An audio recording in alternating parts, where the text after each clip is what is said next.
Hi guys, इस video में हम ऑन ईएमआई टेक्नोलॉजीज का जो Q1 FY27 का रिजल्ट आया है उसको एनालाइज करेंगे और फ्यूचर आउटलुक भी मैनेजमेंट का कैसा है, गाइडेंस कैसा है, उस बारे में भी एनालाइज करेंगे। ठीक है, तो पहले जो है हम इनका बिजनेस मॉडल समझ लेते हैं।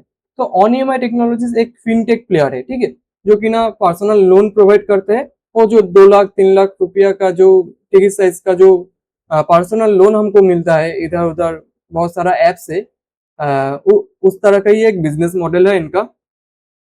अगर हम इनका प्रोडक्ट कैटेगरी अगर देख लेते हैं तो इनका टोटल एयूएम है कितना, 88,000 करोड़ के लगभग टोटल एयूएम है। उसके उसका जो 92% पोर्शन है तो वो है पर्सनल लोन का इनका पोर्शन। ठीक है, जो कि ना वो जो 1 लाख 2 लाख रुपया का टिकट साइज का जो लोन मिलते हैं हम सभी को, ऑफर आते हैं, तो वही बिजनेस मॉडल है मोटा मोटी करके। अगर हम इनका टिकट साइज देखेंगे तो up to 5 lakhs and tenure up to 5 years। तो ये है मेन पोर्शन। और एक बुक है इनका, वो है लोन अगेंस्ट प्रॉपर्टी। ठीक है, लोन अगेंस्ट प्रॉपर्टी वो एक ऑफलाइन मॉडल है।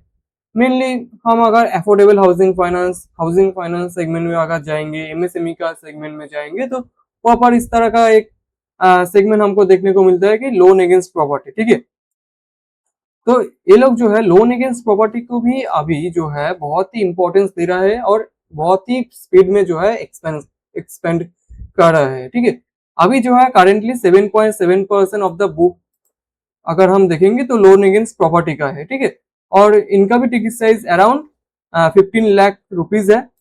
मोस्टली अफोर्डेबल लैब कैटेगरी में आता है। और टेन्योर अगर हम देखेंगे तो 10 years का टेन्योर है। ठीक है, अगर हम लोन अगेंस्ट प्रॉपर्टी का अगर हम ब्रांच भी देखेंगे, इनका 101 लैब ब्रांचेस है अक्रॉस 8 states। ठीक है, तो मोटा मोटी करके जो है यही है इनका बिजनेस मॉडल। अगर हम इनका कस्टमर बेस अगर हम देखेंगे तो यहाँ पर हमको सैलरीड और सेल्फ एम्प्लॉयड जो कैटेगरी होता है तो वहाँ पर इक्वल डिस्ट्रीब्यूशन ही है मोटा मोटी करके कस्टमर जो बेस है वहाँ पर। अगर हम लोकेशन अनुযায়ী, location according to the location और जियोग्राफिक जो डिफरेंस है वहां पर अगर हम देखेंगे तो टॉप 50 जो सिटीज है वहां से आता है कितना, 60% जो कस्टमर बेस है वो आता है कहाँ से, टॉप 50 सिटीज में। ठीक है, फिर जो है नेक्स्ट 50 सिटीज है तो वहां पर 18% कस्टमर आते हैं। और विलेजेस जो है, मतलब जो टीयर 3 सिटीज है, टीयर 3 टीयर 4 टीयर 5 सिटीज है, वहां से 22% के अराउंड जो है कस्टमर आते हैं। ठीक है, अगर हम एज ग्रुप अगर हम देखेंगे तो लगभग जो है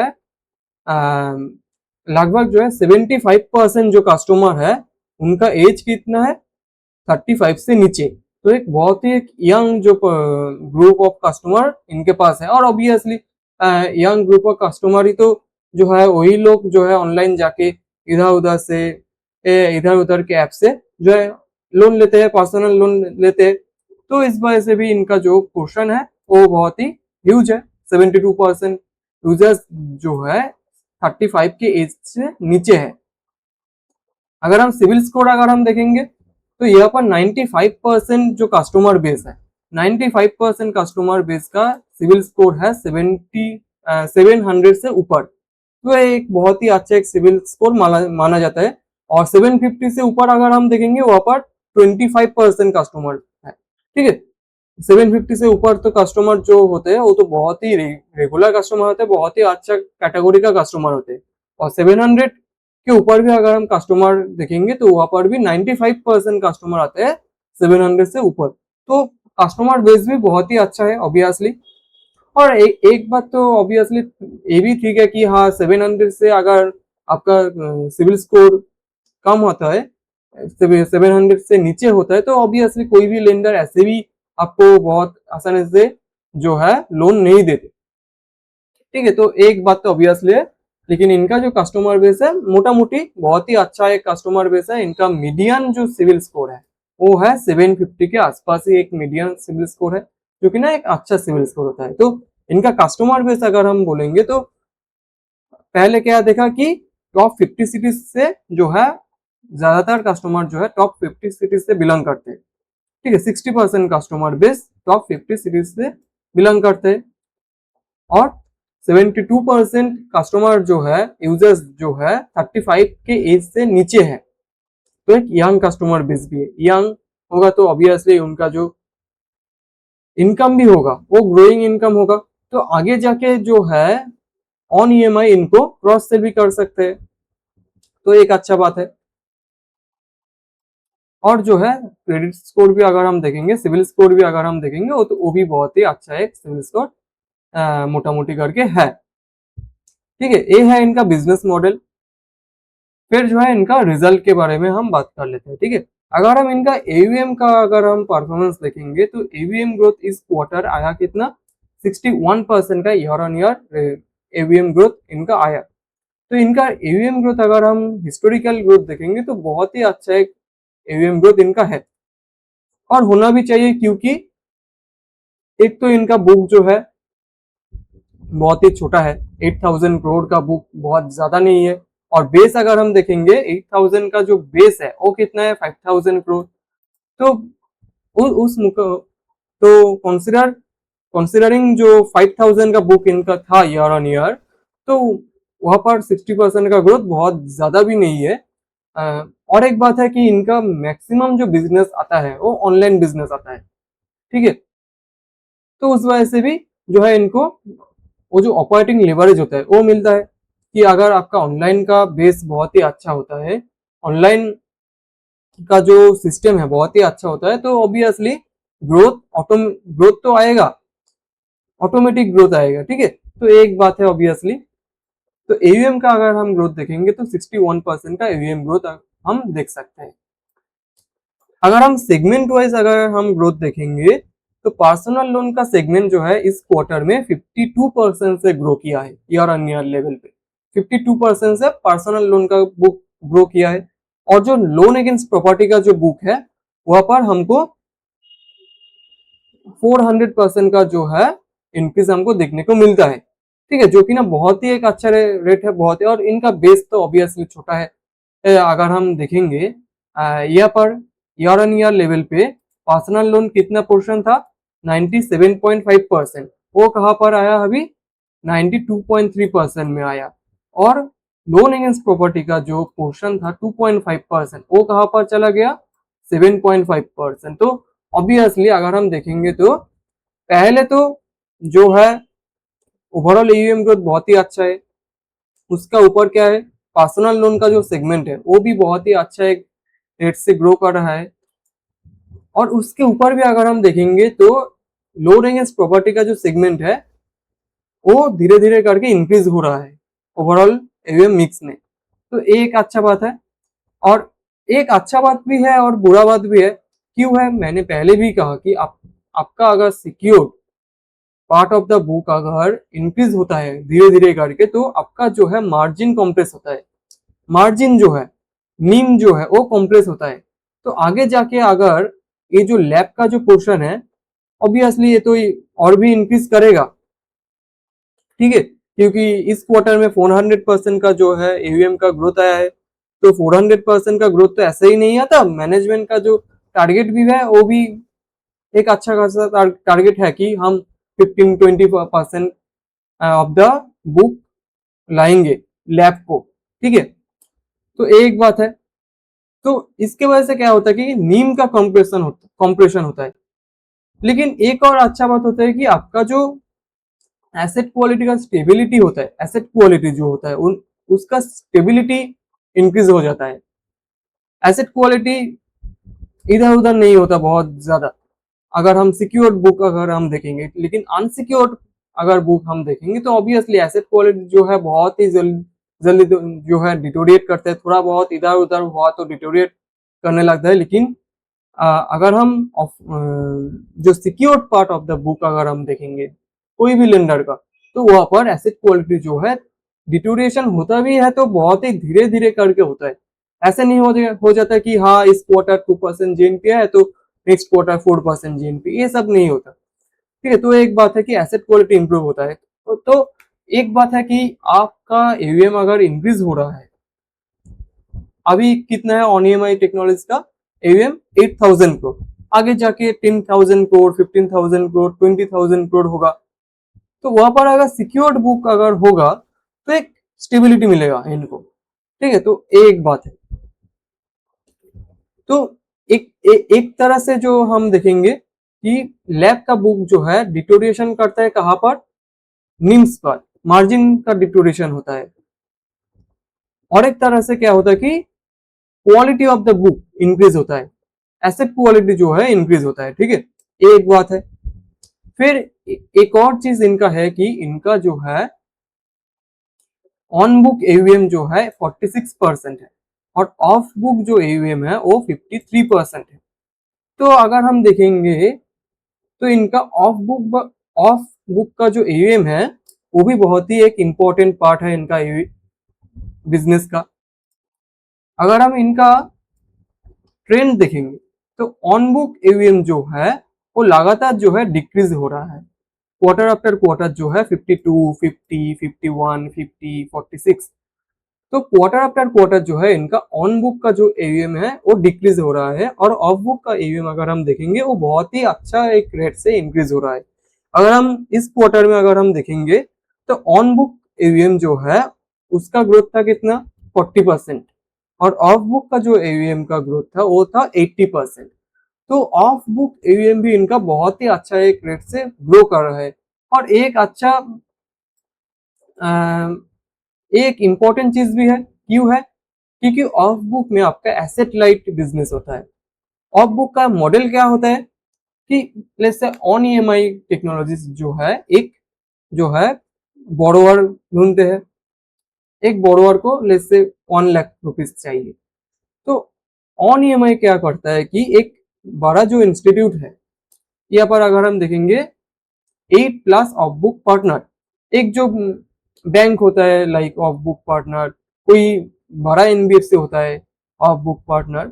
तो वहां पर क्या होता है कि ये लोग जो है ऑन ईएमआई वो जो बोरोवर फाइंड किया, वो जो बोरोवर एक्वायर किया, बोरोवर को जो लोन चाहिए 1 लाख रुपीज का, तो वो ऑन ईएमआई नहीं प्रोवाइड करेगा। वो कौन प्रोवाइड करेगा, वो करेगा वो जो बड़ा वाला जो एनबीएफसी है, बैंक है, वो लोग प्रोवाइड करेगा वो जो अमाउंट है। ठीक है, लेकिन यहाँ पर ऑन ईएमआई का फायदा कैसे होगा, ऑन ईएमआई क्या करता है कि टोटल जो प्रोसेसिंग फी होता है, अगर 1 लाख का एक लोन लेते हैं तो वहां पर 1,000 रुपीज, 1,000 रुपीज का लगभग का एक प्रोसेसिंग फी होता है। फिर जो है पेमेंट का एक फी आता है, अगर वो जो रीपेमेंट होगा वहां पर एक फीस लगता है, पेमेंट जो है वहां पर एक फीस लगता है। तो ऐसे करके जो फीस जो कलेक्ट होता है वो कौन रखता है, वो रखता है ऑन ईएमआई टेक्नोलॉजीज। ठीक है, और जो इंटरेस्ट अमाउंट होता है, लेट्स से 1 लाख रुपीज का लोन लिया और इंटरेस्ट अमाउंट है कितना, 10,000 रुपीज। तो 10,000 रुपीज कौन लेगा, वो जो लेंडर है वो लेगा। तो एक बात है कि इंटरेस्ट अमाउंट जो है वो रखता है कि कौन, जो पार्टनर है और ऑफ बुक का जो पार्टनर है, जो पूरा जो लोन प्रोवाइड किया, लोन फाइनेंस किया, तो वो लोग जो है रखेगा। और जो फीस का जो फीस जो जनरेट हुआ वो कौन रखेगा, जो ऑफ बुक जो प्रोवाइड किया, ऑफ बुक एवीएम जो प्रोवाइड किया, मतलब ऑन ऑन ईएमआई टेक्नोलॉजी। ठीक है, वो लोग रखेगा। और एक बात होता है एसेट क्वालिटी का, अगर वो जो बोरोवर है वो डिफॉल्ट कर जाता है, let's say 1 lakh rupees loan लिया है, 1,10,000 रुपीज लोन जो है प्रिंसिपल प्लस इंटरेस्ट उनको वापस करना होगा। लेट्स से वो जो बोरोवर है वो 60,000 रुपीज जो है रिपे किया है, लेकिन बाकी जो रेस्ट 50,000 रुपीज जो है वो नहीं हो रहा उनसे। तो जो है एक एग्रीमेंट होता है कि 5% जो पोर्शन है पूरा लोन का वो कौन देगा, ऑन ईएमआई टेक्नोलॉजी देगा। जो ऑफ बुक का जो सोर्स है, सोर्स किया है, वो जो एनबीएफसी है वो कितना देगा 5%, टोटल अमाउंट का 5% रिस्क वो उठाएगा, और बाकी जो अमाउंट है वो उठाएगा कौन सा, बड़ा वाला जो एनबीएफसी और बैंक है। मतलब क्या हुआ कि 1 लाख रुपीज का लोन लिया है, टोटल रिपेमेंट करना पड़ेगा कितना, 1,10,000 रुपीज, रिपेमेंट किया कितना 60,000 रुपीज, तो बाकी जो 50,000 रुपीज है वहां पर जो 1 लाख रुपीज का 5% कितना होता है 5,000 रुपीज, तो 5,000 रुपीज कौन लेगा, कौन उठाएगा, वो उठाएगा ऑन ईएमआई टेक्नोलॉजीज। और जो बाकी जो 50,000 minus 5 is equal to 45,000 rupees जो है, उसका जिम्मेदारी किसके ऊपर, वो जो बैंक और एनबीएफसी है, बड़ा वाला जो बैंक और एनबीएफसी है उनके ऊपर। ठीक है, तो यही वाला बिजनेस मॉडल है एसेट क्वालिटी के मतलब से। इससे क्या होता है कि ये जो ऑन ईएमआई है और जो और भी जो ऑफ बुक सोर्स होता है, और भी तो एनबीएफसी जो है ऑफ बुक का सोर्स बनता है, तो उनके ऊपर भी एक बर्डन होता है कि हाँ आपको जो है अच्छा क्वालिटी का कस्टमर ही आपको देना पड़ेगा, नहीं तो आपका भी लॉस होगा। तो उस वजह से ही जो है ये जो मॉडल है इस तरह का मॉडल है। ठीक है,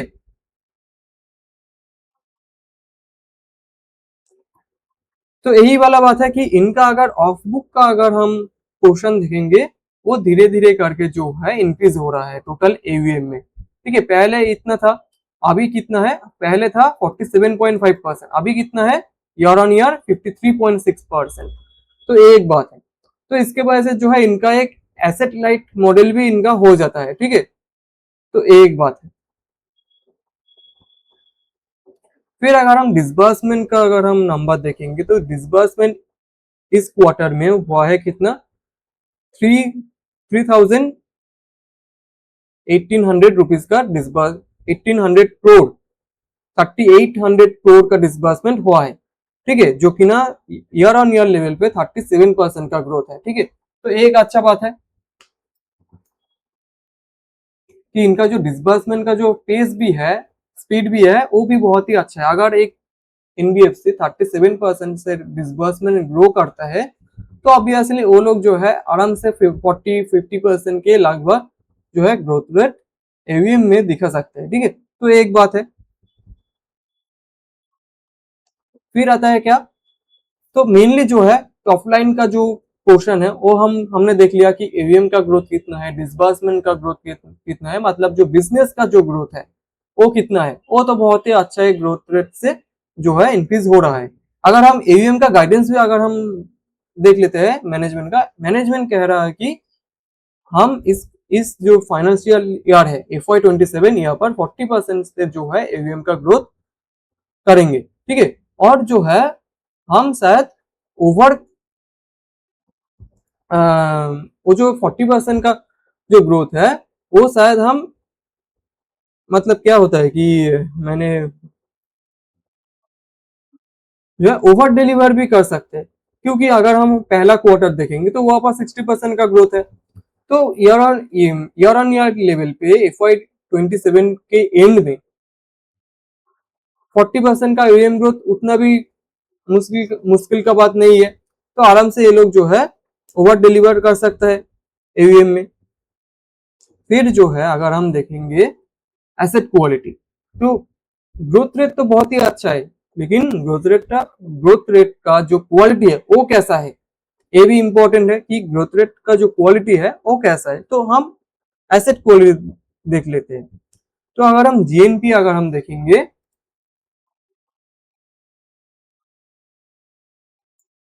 अगर हम जीएनपीए देखेंगे तो लगातार जो है जीएनपीए इंप्रूव हो रहा है क्वार्टर आफ्टर क्वार्टर। पिछला क्वार्टर Q1 जो था, Q1 FY26, वहां पर जीएनपीए कितना था, 3.64% का जीएनपीए था, अभी कितना है 2.25%। और लगातार जो है जीएनपीए का जो नंबर है वो इम्प्रूव किया है इनके लिए। ठीक है, एक बहुत ही अच्छा बात है। और अगर हम गाइडेंस का भी बात करेंगे तो गाइडेंस भी है कितने का, बिलो 2.25% का गाइडेंस है इनका जीएनपीए के। तो अभी जो जीएनपीए का लेवल है और 2.25 का लेवल है, तो आगे जाके जो है मैनेजमेंट बता रहा है कि ये जो 2.25 का लेवल है उनसे भी जो है अच्छा जीएनपीए हम लाएंगे। मतलब 2% के लगभग जो है GNPA हम लाएंगे। तो क्वार्टर ऑन क्वार्टर इंक्रीज हुआ है थोड़ा बहुत, वो तो सीजनल है क्योंकि Q4 ऑब्वियसली बहुत ही अच्छा क्वार्टर होता है लेंडर के लिए, और ऑब्वियसली Q1 सबसे बुरा वाला क्वार्टर होता है, लेकिन यहाँ पर बहुत ज्यादा इंक्रीज नहीं हुआ। अगर हम Q3 का लेवल देखेंगे तो वहां से बहुत ही नीचे है ये वाला लेवल। तो GNPA एसेट क्वालिटी जो है अच्छा एसेट क्वालिटी है इनका, और इम्प्रूव कर रहा है, और गाइडेंस भी है इम्प्रूवमेंट का। अगर हम NNPA अगर हम देखेंगे, NNPA तो बहुत ही स्टेबल है। क्यों स्टेबल है? क्योंकि इनका जो PCR है, इनका जो प्रोविजन कवरेज रेशियो अगर हम देखेंगे वो बहुत ही हाई है, ठीक है, और हाई है। और NNPA भी जो है अगर हम देखेंगे तो बहुत ही स्टेबल NNPA हमको देखने को मिलता है, क्योंकि ना बहुत ही इंपॉर्टेंट एक चीज है, GNPA के बाद जो है बहुत ही इंपॉर्टेंट चीज है क्या है, NNPA। तो NNPA भी बहुत ही स्टेबल है।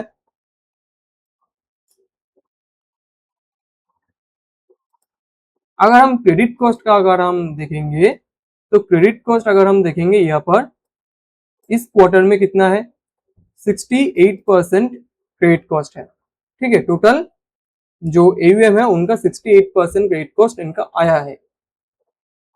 तो 68% का जो क्रेडिट कॉस्ट आया है, हम ईयर ऑन ईयर लेवल पे अगर हम देखेंगे तो ईयर ऑन ईयर लेवल पे जो है इंप्रूव किया है कितना, 200 बेसिस पॉइंट से इंप्रूव किया है क्रेडिट कॉस्ट जो है। तो एक अच्छा बात है कि क्रेडिट कॉस्ट भी इंप्रूव किया, और क्वार्टर ऑन क्वार्टर लेवल पे भी क्रेडिट कॉस्ट जो है इंप्रूव किया है। अगर हम Q4 देखेंगे, ऑब्वियसली Q4 जो है थोड़ा बहुत ही अच्छा एक क्वार्टर होता है फॉर एनी लेंडर, लेकिन Q1 उतना ही बहुत ही मुश्किल एक क्वार्टर होता है फॉर एनी लेंडर। तो यहाँ पर जो है हमको जो है क्वार्टर ऑन क्वार्टर भी जो है इम्प्रूवमेंट आपको हमको जो है देखने को मिलता है, क्योंकि ना बहुत ही अच्छा एक चीज है।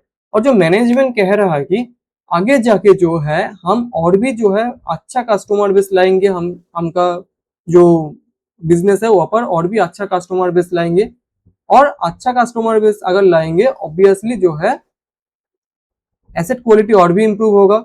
उसके ऊपर क्या है कि लैब लैब का जो पोर्शन है वहां पर भी अगर हम देखेंगे तो ऑब्वियसली वहां पर जो है एसेट क्वालिटी बेटर होता है, क्योंकि वो एक सिक्योर्ड प्रोडक्ट होता है वर्सेस एक पर्सनल लोन जो कि ना अनसिक्योर्ड प्रोडक्ट है। तो आगे जाके ये तो बहुत ही एक स्वाभाविक सी चीज है, बहुत ही एक जनरल चीज है कि आगे जाके जो एसेट क्वालिटी हो और भी इंप्रूव करेगा। क्रेडिट कॉस्ट अभी जो 6.8% है वो आगे जाके और भी इंप्रूव करेगा, ऑलरेडी इंप्रूव किया। ईयर ऑन ईयर अगर हम देखेंगे 8.8% लास्ट Q1 में था, इस Q1 में कितना आया 6.8%, जो कि ना 200 बेसिस पॉइंट इंप्रूवमेंट है। तो यही वाला बात है।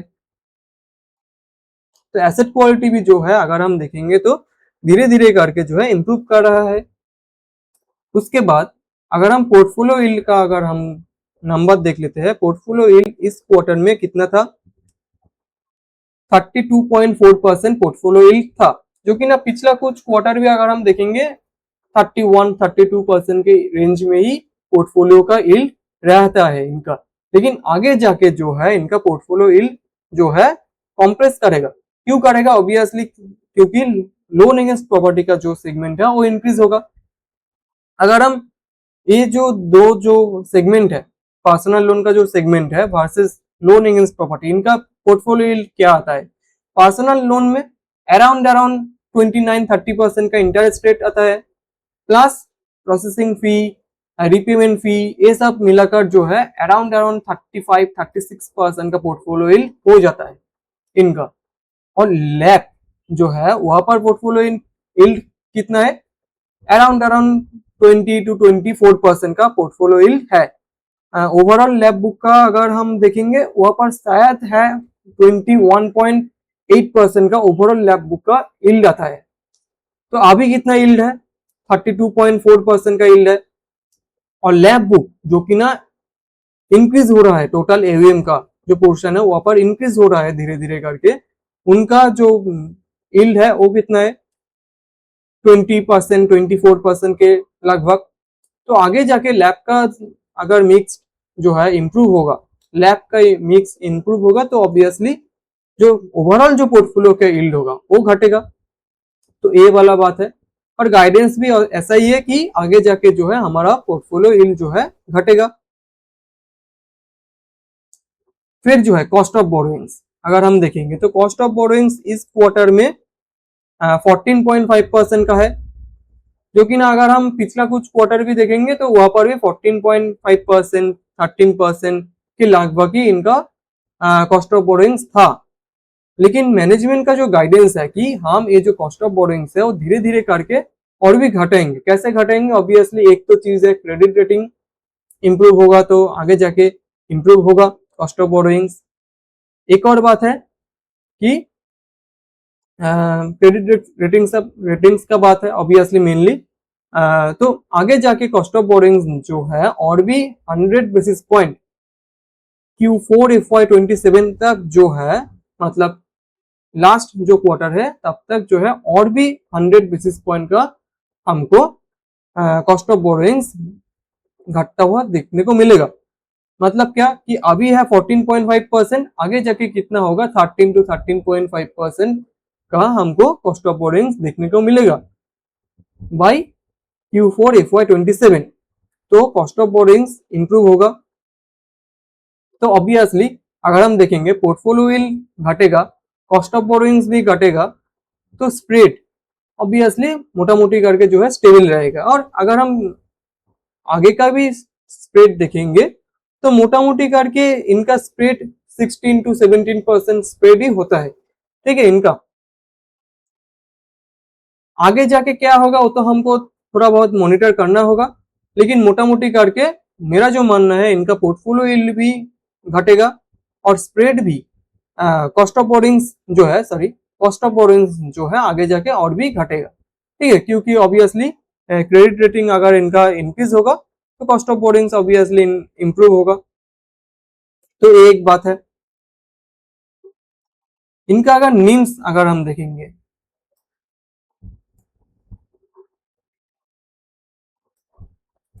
नेट टोटल इनकम अगर हम देखेंगे मतलब नेट टोटल इनकम मतलब ही है नीम्स, मतलब नेट इंटरेस्ट इनकम और नेट इंटरेस्ट मार्जिन जो परसेंटेज है वो क्या होता है, मार्जिन होता है। तो नेट इंटरेस्ट मार्जिन अगर हम देखेंगे तो इस क्वार्टर में जो है ईयर ऑन ईयर लेवल पे NIM जो है बहुत ही घट गया है, क्योंकि जो है टोटल इनकम जो है यहाँ पर अगर हम देखेंगे तो यहाँ पर जो है डिक्टोरेशन हमको देखने को मिलता है। क्योंकि ऑब्वियसली अगर लैब का जो है पोर्शन अगर इंक्रीज होगा तो ऑब्वियसली ये तो घटना ही होगा, आगे जाके और भी घटेगा, ठीक है। तो नीम्स अगर हम देखेंगे तो वो डिक्रीज हुआ है इस क्वार्टर, जो कि ना एक नेगेटिव बात है ऑब्वियसली, लेकिन ये ऑब्वियसली आगे जाके भी होगा। नीम्स जो है आगे जाके भी और भी कॉम्प्रेस होगा।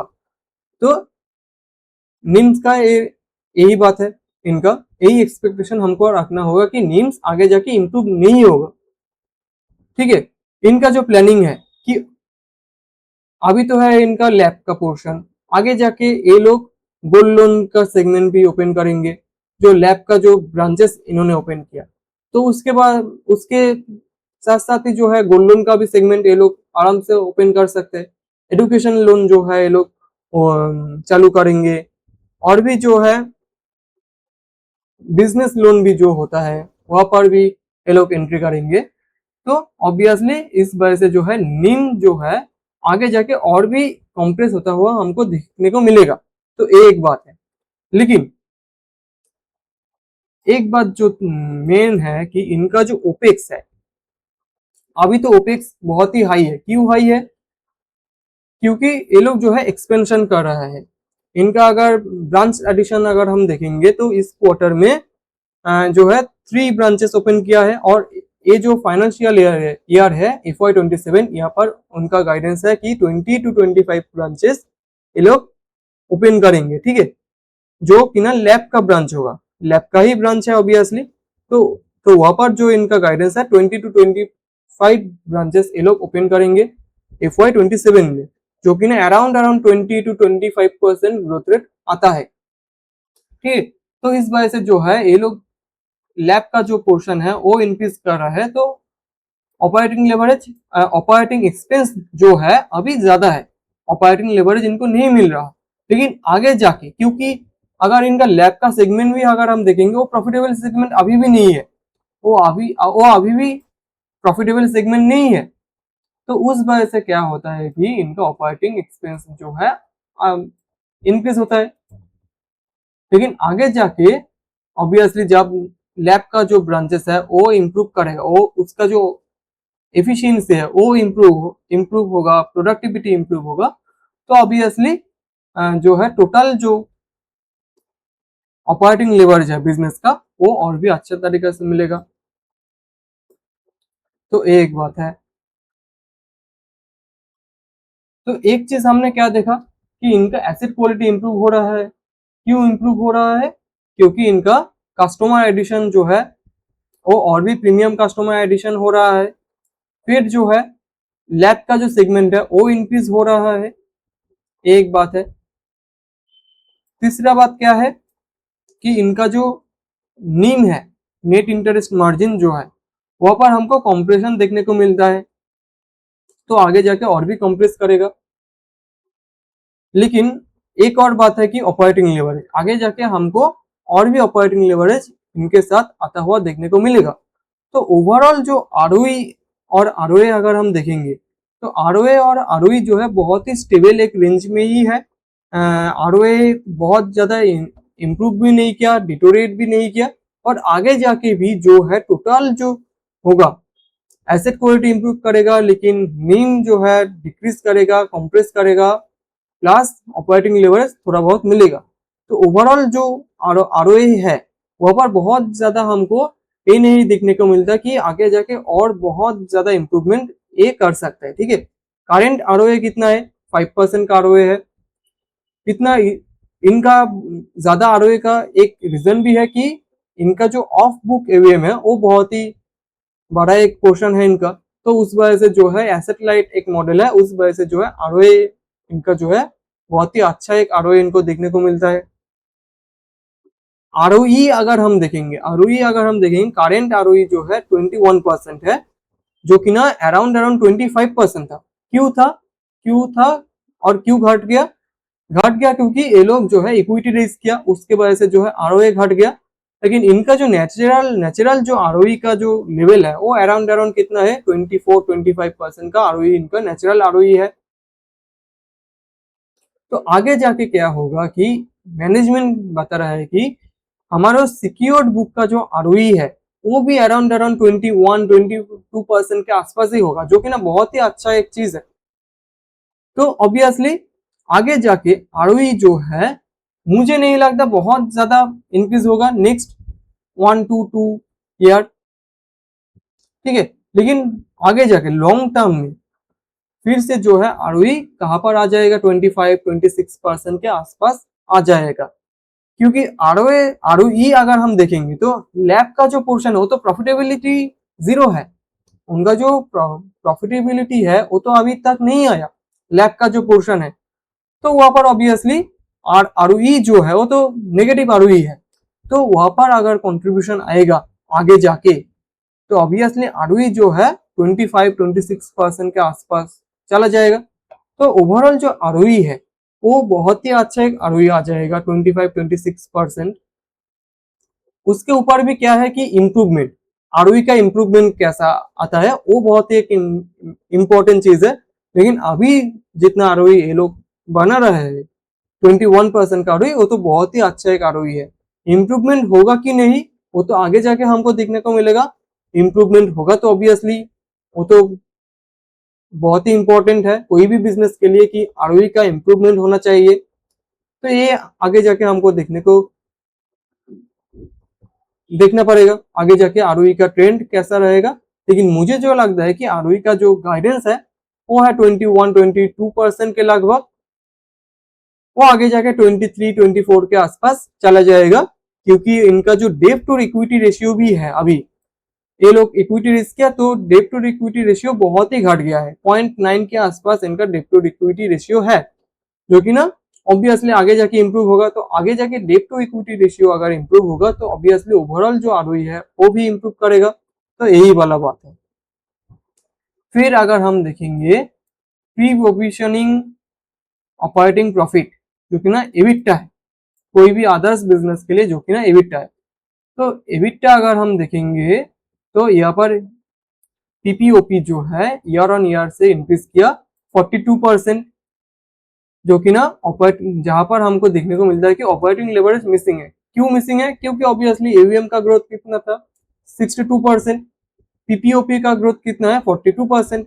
वो क्यों है ऑपरेटिंग लेवरेज मिसिंग? वो तो पहले ही भी मैंने बहुत बार बता दिया है। तो उसी वजह से जो है ऑपरेटिंग लेवरेज मिसिंग है। तो पीपीओपी का ग्रोथ जो है अच्छा ग्रोथ है 42% का, लेकिन ऑपरेटिंग लेवरेज मिसिंग है, जो कि ना आगे जाके शायद इनको मिल सकता है। ओवरऑल ओवरऑल प्रॉफिटेबिलिटी अगर हम देखेंगे वहां पर अच्छा खासा ग्रोथ है, वहां पर ऑपरेटिंग लेवरेज है। क्यों ऑपरेटिंग लेवरेज है? क्योंकि इनका जो क्रेडिट कॉस्ट है वो इम्प्रूव किया है, उसके वजह से जो है पैट जो है वो इम्प्रूव किया है, बहुत ही अच्छा एक रेट से इम्प्रूव किया है, क्योंकि ना 60% का एक रेट होता है। ठीक है।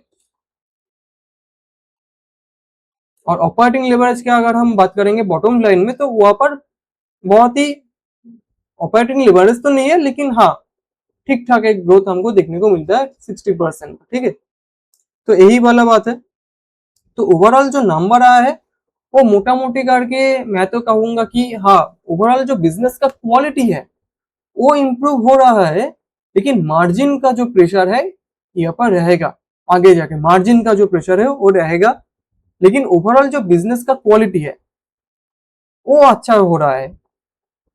और आगे जाके मैनेजमेंट कह रहा है कि और भी जो सिक्योर प्रोडक्ट है, गोल्ड लोन, एमएसएमई लोन, तो वहां पर भी जो है आएंगे।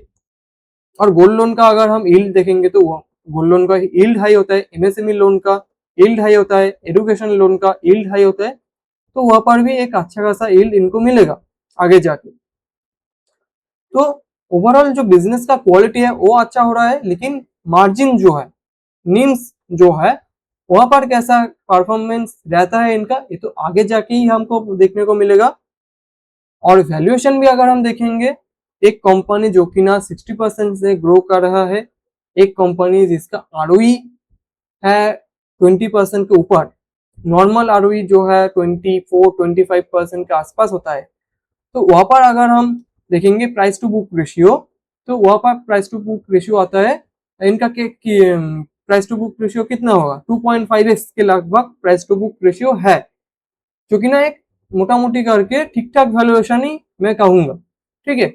बहुत ज्यादा सस्ता भी नहीं है। क्यों सस्ता नहीं बोल रहा मैं? क्योंकि इनका जो एक पोर्शन है नीम, वो कंप्रेस होगा आगे जाके, तो वहां पर हमको देखने को मिलेगा, देख देख देखना पड़ेगा कि कैसे करके पूरा जो बिजनेस का जो प्रॉफिटेबिलिटी है इम्प्रूव होता है। ये सब हमको देखना पड़ेगा। मेन चीज ये है। तो उस वजह से जो है मैं कह रहा हूँ कि 2.5x का जो प्राइस टू बुक रेशियो है इनका, वो मोटा मोटी करके एक फेयर वैल्यूड है। ठीक है। लेकिन कंपनी बहुत ही अच्छा एक कंपनी है। 25% 20% का आरओई निकलना इतना भी आसान नहीं है, क्योंकि ना ये लोग निकल रहे हैं। बहुत ही अच्छा एक बिजनेस मॉडल है इनका। तो आगे जाके ऑब्वियसली हमको ट्रैक करना पड़ेगा कि इनका बिजनेस का जो क्वालिटी है वो किस तरह जा रहा है। लेकिन ओवरऑल जो एसेट क्वालिटी है वो तो अच्छा तरह भी जा रहा है, अच्छे डायरेक्शन में ही जा रहा है। तो बाद बाकी जो रेस्ट जो पैरामीटर्स है वो पर भी मैंने कहा कौन सा पैरामीटर किस तरह जा रहा है, कौन सा डायरेक्शन में जा रहा है, तो आगे जाके हमको ट्रैकिंग जारी रखना होगा। तो इस वीडियो में इतना ही। Thanks for watching.